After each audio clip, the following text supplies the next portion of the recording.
what's your experience kind of since you've come to Washington with politics?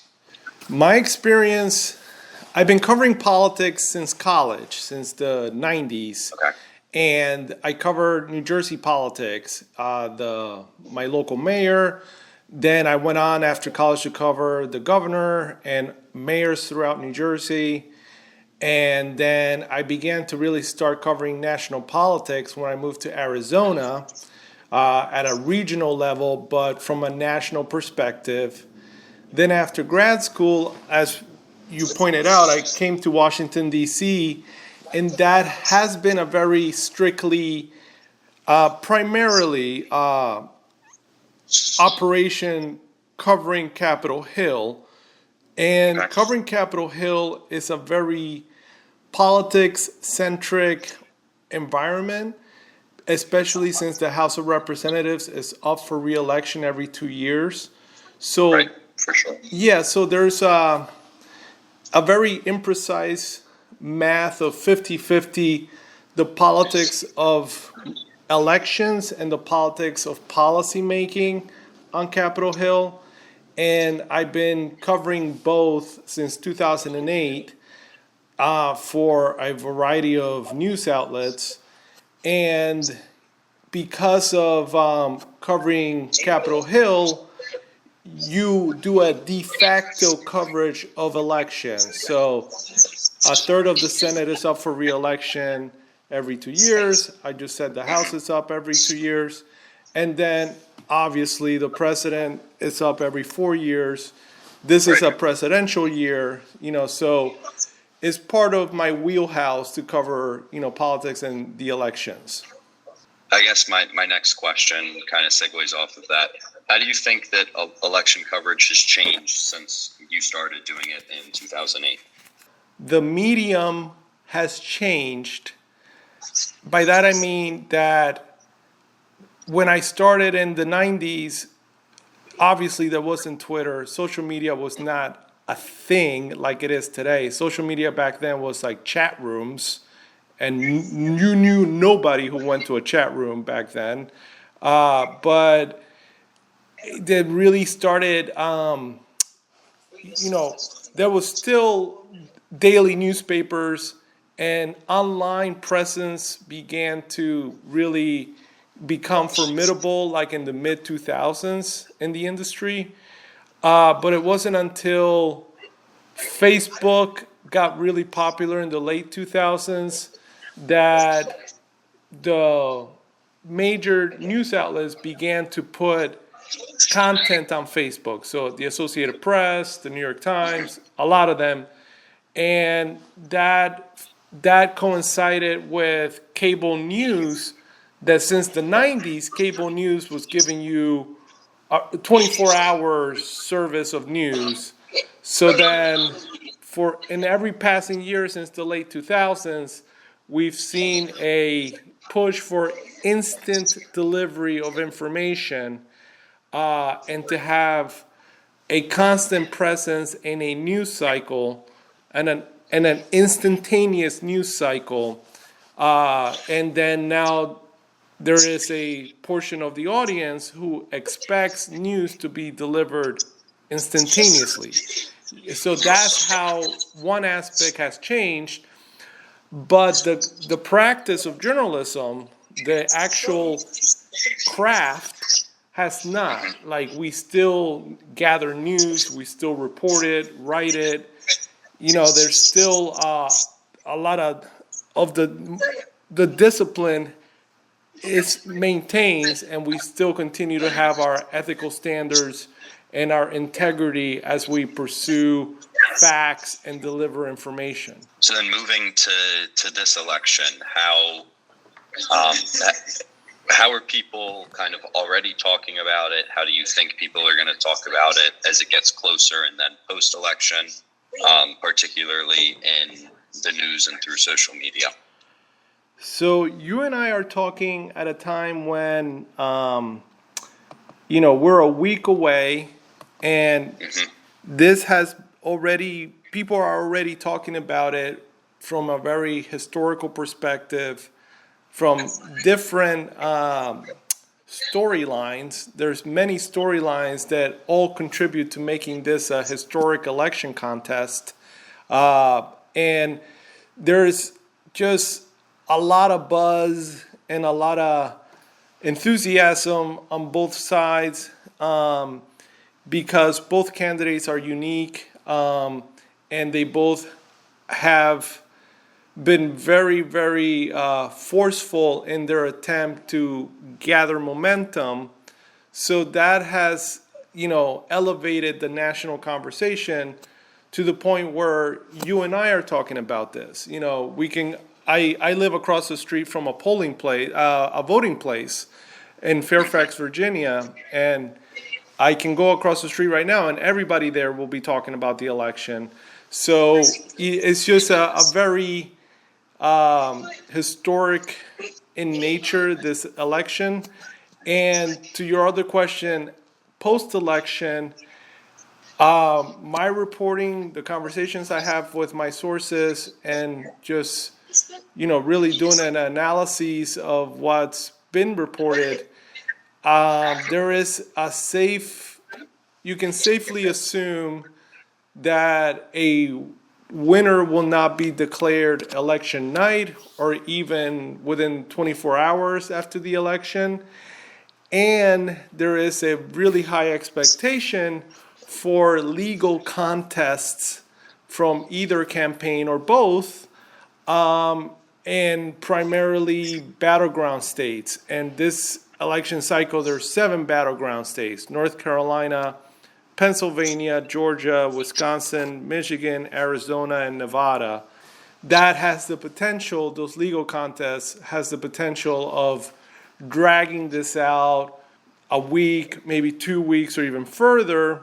And if that happens, if that scenario happens, that would clash with the habit that we have formed in expecting instant information. So then that could create a flashpoint in a post-election season. Do you draw any similarities to what is being forecasted or predicted to what happened in? Everybody uses the election of 2000 as kind of the trendsetter of nobody knew what was happening, even though we had, at that point you're in the internet and social media is kind of starting to form. Do you think there's any similarities to that or in expectations? I'm not even being a contrarian. I can honestly tell you there's very little similarities between 2024 and 2000, because in 2000 I've studied it and I covered it as a rookie reporter from New Jersey's perspective. 2000, we had one dispute that went from the local to the state level in Florida, and then after a state Supreme Court, argument, it then was argued at the Supreme Court, and the incumbent vice president opted not to challenge the Supreme Court decision.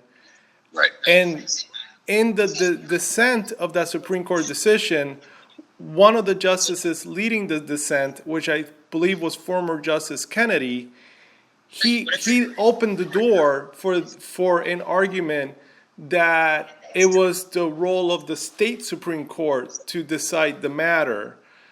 So the Al Gore campaign actually could have clung to that, but the candidate Al Gore chose to accept defeat, and that paved the way for George W. Bush to proceed. Mm-hmm. That's why I say I don't see a parallel, because we have in Donald Trump, the former president, we have a candidate who has not acknowledged formally defeat since 2020, notwithstanding the politics of January 6th, he spoke, he was the keynote speaker the morning of January 6th. Right. So we didn't see Al Gore do something like that. You know what I mean? Correct. And then in the in 2019, after the election, and in 2020, the Trump campaign had a team of lawyers around the country making claims that judges dismissed and wouldn't even entertain, and the Supreme Court chose not to hear some of the arguments that the surrogates of the Trump campaign were raising. So, that's why I say I don't see some parallels this season, this year with 2000, because this year, it's from my perspective, it's a very, very larger than life phenomenon. Depending on how either side responds, it does have the potential to have a moment in which there could be some governmental paralysis until the presidential is decided. And there is where I see a parallel with the election in the late 1800s of Rutherford B. Hayes and Samuel Tilden, because their election was not decided, and then it went into Congress, and it was Congress that decided that. Okay, so you would compare it closer to that election than to 2000? I would compare it to 1876. I'm not comparing it now. I'm saying that if either side really, really has validity in legal challenges, and those challenges drag on for like 6 months or even a year, I see a scenario in which the federal government, the principals in our federal government, will also take action. There's a potential for a lot of moving parts, and that is a scenario. I'm not saying we're going to see a carbon copy of what happened in 1876, but something similar could potentially happen this year. But I'm also saying that also could not happen. Like, one candidate can win by a landslide, so this whole scenario wouldn't even happen. What are your more general thoughts on the election, its coverage, your thoughts on the election as a whole? I've been surprised at the fact that we only saw one debate between the current candidates. I know that the former president debated the incumbent president, Joe Biden, and then went on to debate the current nominee, the vice president. But it is uncommon not to see a debate on foreign policy. So that to me was somewhat surprising. Then 2 assassination attempts on a candidate, the fact that I don't see a national conversation about that, I think is somewhat strange. In other countries, if their leader or former leader is almost assassinated, that's like a 2-year-long news cycle. You know what I mean? Right. But, I only hear about this from one person on the campaign. I don't know if that speaks to the politics of gun control in this country, and that's why some people don't talk about that. But so those two things, kind of like I constantly think about. And also, from the Trump campaign, you're hearing a pledge to do mass deportation of illegal immigrants. I do want to say that some people may not really appreciate what that would look like. That if you study the Eisenhower era, the Eisenhower administration actually proceeded with such endeavor, and that was a very dark period in our country's history. They compared the rounding of those immigrants, primarily in the Southwest, they compared it to concentration camps, and that's something that when we reflected on what took place during the Eisenhower era, this country chose not to return to that place in time. So are we as a country going to revisit that? When individuals, do have civil liberties protections, and they have habeas corpus protections, and they have protections, they have guaranteed medical care, So how do you reconcile existing liberties guaranteed to citizens as well as individuals with a program to deport in a large scale, way? So that's also something. And then, we have the potential of having the first woman president, which would be super historic. Huge. Yeah, exactly. Duh. So, that's also, going back to my initial answer, that's part of this big historical perspective. That is one of the storylines. In terms of, like, obviously we have two candidates that are very far apart on their policy and particularly their beliefs in the economy. Can you compare, or are you familiar with, like, obviously you have the Trump tax cut and tariff plan, and then you have Harris, who wants the tax cuts for the people making lower wages, and then a tax hike for 1%. How do you think those? I'm not sure if you have background in economics at all, but what's your viewpoint as to how those plans would go about happening, or what kind of effect those would have? The playbook on the proposed tax policies being proposed by the Harris camp are and would be a continuation of the current administration's tax plans. And it's something that the incumbent president was pushing in what they used to be started calling Bidenomics. And the vice president is championing that. And I believe, to paraphrase the current president, build the economy from the bottom up and the middle out.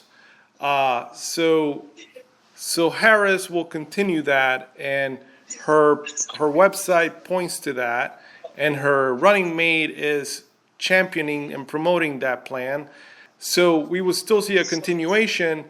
And if you look at some indicators, recent reports showed that inflation was going down somewhat recently, and then federal rates were decreased, and then Wall Street continues to show, upticks in certain indicators. And then when you look at the former President Trump's plan, what he's doing is he's pledging to return to what he did already during his administration with a Republican Congress, and it was the 2017 tax cuts, which expire next year, and he is pledging to return to that policy, extend either the entire portfolio of his administration's tax cuts, or do a amended version of that. The judgment on the Trump era tax cuts is still, people are still debating the merits, whether they actually worked as promised, did they work for some sectors and not others, the commodities benefit, but agriculture didn't. And then if you proceed with tariffs, did the consumers, were penalized more than expected? So that is where you get into a really big debate on economics. And then shifting to, obviously, for the last 3 years, like outside of the past 4 months, everybody kind of assumed that this would almost be a recap of the 2020 election between Biden and Trump. How do you think the fact that, Biden dropped out on July 21st, so the Harris campaign has really only existed for a little more than 4 months before Election Day. Do you think that's something that if she's not the next president, that's something that people will look back on and say, well, she only had 4 months and that's why she lost? I think if Harris does not win, it will be a very dynamic reason. I think there will be many factors at play. I don't think it'll be. You can argue, because I've heard the argument both ways. I've heard that, yes, she's only had since July, and she inherited the party's infrastructure, and she hasn't had enough time to campaign. But then I've heard the other argument. I've heard her supporters say, well, because she came in July, that actually has given her like this momentum, and people were experiencing some sort of a sugar high, and that actually, and then there's a lot of political scientists who study American politics who have argued that momentum at this time in a campaign is actually the most important factor for determining who's president. It's like who can get momentum the days before, that enthusiasm. So the vice president, there's just so many different factors. Do you have, the current president was not polling, very favorably. He was actually getting some polling numbers that was in the low 40 percentile. There was a lot of questions about his age, and so it's like I actually hesitate to just pinpoint one thing with Harris. Also, the polling is showing that both candidates, Harris and Trump, are in a statistical tie right now. And there's actually some reporting showing that perhaps there's phantom support for Republicans, so I actually think this might be an election in which there might be some surprising outcomes, especially from the battleground states.